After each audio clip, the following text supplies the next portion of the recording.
Bouh!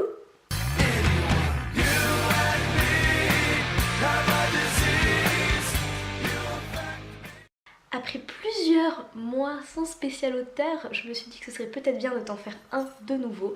Et j'ai choisi Muriel Barbery, tout simplement parce que j'ai lu son dernier roman au début du mois. Du coup, je me suis dit qu'il était grand temps de te parler de cet auteur que j'aime énormément. Bon, en vrai, je t'ai déjà parlé de cet auteur avec son livre L'élégance du hérisson. J'avais fait une vidéo dessus parce que tout simplement ce livre fait clairement partie de mes préférés parce qu'il était vraiment très très beau, très bien écrit, c'était une magnifique histoire. Mais si vraiment tu veux un avis un peu plus développé, je te mettrai le lien de ma vidéo quelque part peut-être et en barre d'infos, comme ça tu pourras aller la voir. Et dans cette vidéo, je vais plutôt me concentrer sur les deux autres livres qu'elle a écrits. Je vais donc commencer par le deuxième livre que j'ai lu après L'élégance du hérisson, qui est Une gourmandise. Je tiens à préciser que je ne voulais absolument pas cette édition là parce que je la trouve très moche. C'est dégueulasse. Donc dans ce livre, on va suivre un grand critique culinaire, vraiment hyper connu, tout ça, qui est en train de mourir en fait. Et ça, il s'en fiche un peu finalement de mourir, c'est pas trop son problème.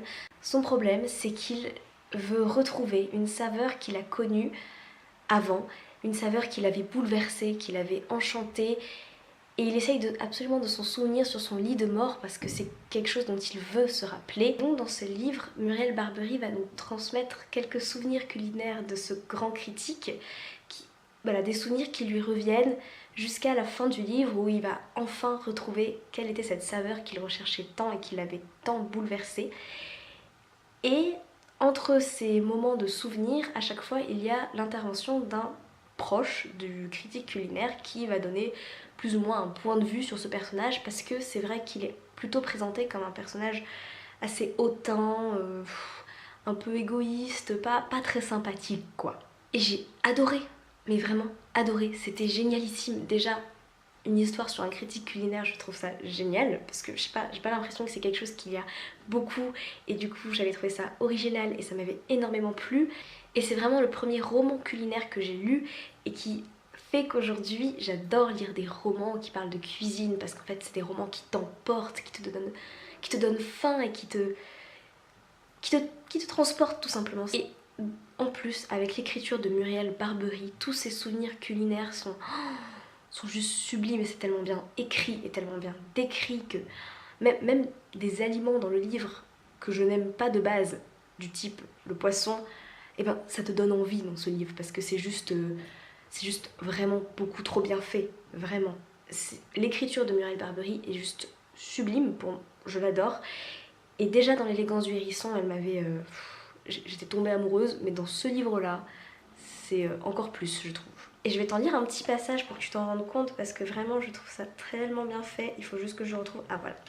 Dans le simple mot sorbet, déjà, tout un monde s'incarne. Faites l'exercice de prononcer à voix haute, veux-tu de la glace, puis d'enchaîner immédiatement sur veux-tu du sorbet, et constater la différence. C'est un peu comme lorsqu'on lance, en ouvrant la porte, un négligent je vais acheter des gâteaux, alors qu'on aurait très bien pu, sans désinvolture ni banalité, se fendre d'un petit je vais chercher des pâtisseries. Bien détacher les syllabes, non pas pâtisserie, mais pâtisserie, et par la magie d'une expression un peu désuète, un peu précieuse, créer à moindre frais un monde d'harmonie surannée. Après, dans ce livre, il faut bien que tu comprennes qu'il n'y a pas beaucoup d'action en fait. En soi, il se passe pas grand chose, hein. C'est un mec qui meurt dans son lit, c'est pas non plus The Aventure. Hein. Mais pour moi, c'est un livre qui se déguste, qui prend son temps et qui est très doux. Et pour moi, c'est juste agréable à lire et c'est juste ça en fait. Et j'avais vu qu'il y avait des personnes qui avaient été déçues parce que pour elles s'ennuyaient dans ce livre. Elles trouvaient qu'il se passait pas grand chose. Mais oui, non, il se passe rien en fait. C'est juste un pauvre mec qui est en train de se souvenir de choses, mais c'est tellement bien fait. Et puis, pas forcément besoin d'action dans un livre. Moi, j'aime bien les moments où il n'y a pas d'action. J'aime bien l'action, mais j'aime bien les moments où finalement il y a juste une description. En fait, c'est ça. C'est des descriptions de plats et d'un souvenir en rapport avec ces plats. Et du coup, oui, ça pourrait peut-être paraître ennuyant si jamais tu aimes beaucoup plus quelque chose où il y a de l'action, où ça bouge. Mais si vraiment tu cherches quelque chose où l'écriture est vraiment très belle et où tu as juste envie de passer un bon moment et de te détendre, et ben c'est ce livre-là que tu dois lire. Oui, vraiment, je te le recommande à 1000%. Le deuxième et dernier livre dont je vais te parler dans cette vidéo est un livre avec lequel j'ai vraiment eu du mal. Déjà, c'est totalement différent des 2 premiers romans de Muriel Barbery. Elle a vraiment complètement changé de registre, on va dire. Et ce livre, je l'ai pris une première fois dans ma bibliothèque. J'ai dû lire 20 pages et je l'ai reposé. Parce que je me suis dit non, c'est pas le bon moment, j'arrive pas à rentrer dans l'histoire. La deuxième fois, je l'ai repris, j'ai relu les mêmes 20 pages et je l'ai reposé parce que c'était apparemment toujours pas le bon moment. La troisième fois, qui fut la bonne, j'ai réussi à finir ce livre, mais de manière assez laborieuse. Parce que, je sais pas,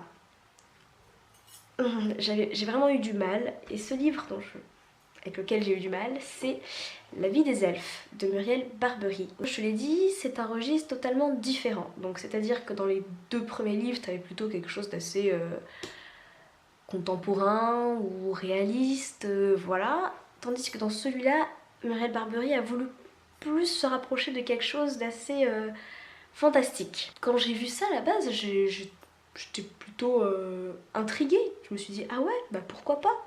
Moi, ça me tente. Et en plus, quand je l'ai trouvé à 1 € dans une brocante. Alors, tu peux pas imaginer à quel point j'étais heureuse. Mais bon, voilà, comme je te l'ai dit, c'était un peu laborieux. Donc pour l'histoire, c'est un peu compliqué à résumer, donc je vais juste te lire le résumé derrière qui est très court. Attention. Histoire de Maria et Clara, qui rencontrèrent les elfes. Voilà, point.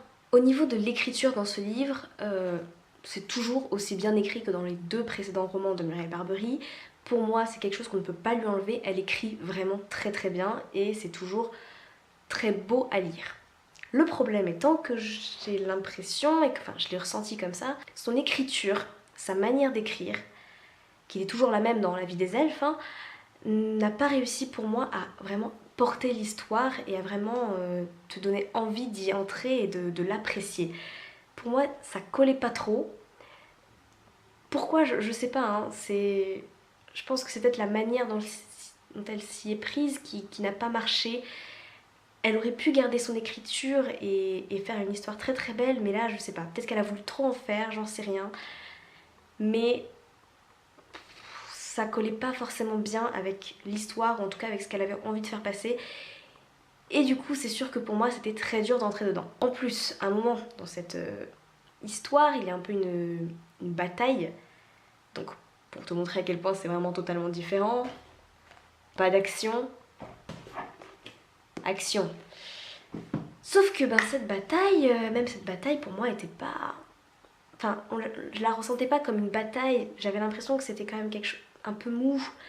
Et pour moi, une bataille, c'est pas mou. Donc peut-être que c'était l'effet qu'elle voulait transmettre. Peut-être que c'était parfaitement ce qu'elle voulait faire. Une bataille qui finalement ne donnait pas forcément l'image d'une vraie bataille comme on pourrait se l'imaginer.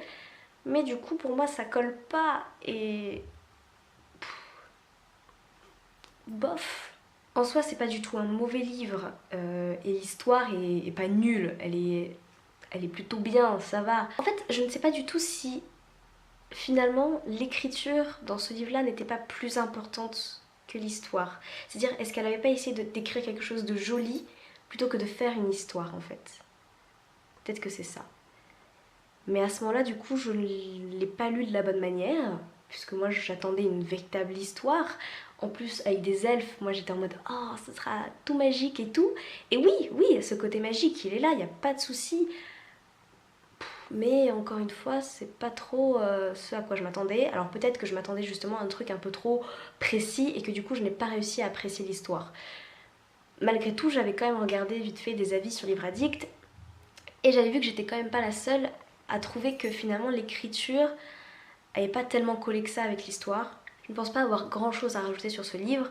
Comme je te l'ai dit, pour moi c'était pas un mauvais livre, il était pas mal, mais bien en dessous de ce qu'elle a pu faire avec ses 2 précédents romans. Alors, je sais pas si c'est juste parce qu'elle a changé de registre et de style d'histoire, passant quand même à quelque chose de contemporain, à quelque chose de fantastique, ce qui est assez différent quand même.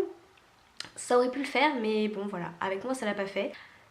Je trouve quand même que c'est très très bien qu'elle essaye de faire d'autres choses et d'autres styles, et voilà, et j'attends un de ses prochains romans quand même avec beaucoup d'impatience, parce que vraiment je suis très amoureuse de son écriture, et si jamais ce livre-là te tentait, lis-le quand même, au moins pour son écriture, c'est très beau à lire. D'ailleurs, je vais aussi t'en lire un petit extrait parce qu'il y a quand même des passages qui sont jolis et vraiment que j'ai envie de te partager, dont un en particulier.